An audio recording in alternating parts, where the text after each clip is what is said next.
Too Fast, Too Furious. Just look at that title. What does that even mean? Like, this time they're going too fast, too furiously? I have to say, even as a kid, that was a head scratcher. What's the next one going to be called? 3 Fast, 3 Furious? Why not just call it The Fast and the Furious 2? Or just Fast and Furious 2 if you're worried about it being so long? I know this seems like a dumb way to review the actual movie, but that basically sums up my thoughts. It's just the first film again, but with a dumber approach.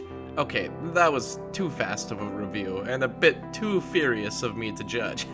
See what I did there? To be honest, I know the overall perception of this film was negative at the time, but I kind of like it. It's got way too many races in it, that's for sure. I know the franchise has an audience who loves that crap, but I feel that doing it too many times can get repetitive and kind of boring.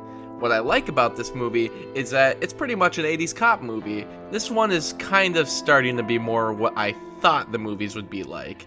Lots of racing, lots of overt sexism, lots of music. This movie literally has double the budget of the first film, but I don't really sense that. And also, where's Vin Diesel?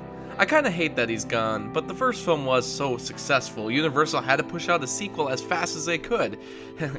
Fast, they had to push it out as fast as they could, and as furious as they could. But lots of puns going on in this review.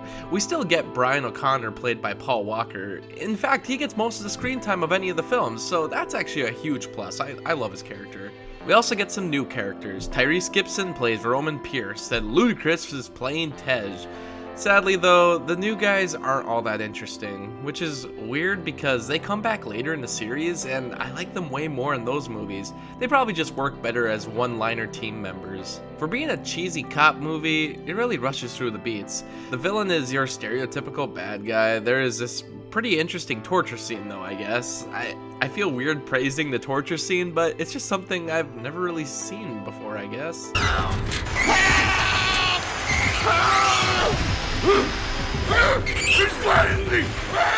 I don't think this was a good direction for the franchise after the first film. We wanted to see Vin Diesel again, teaming up with Paul Walker. That's what made the first film so good. I'm glad we got at least Roman and Tej introduced in this movie so they could show up later, but really, aside from a cool stunt at the end of the film, there's nothing really salvageable here.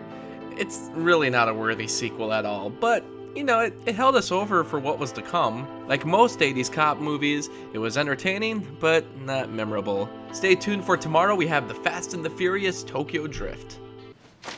Hey, that's mine. So?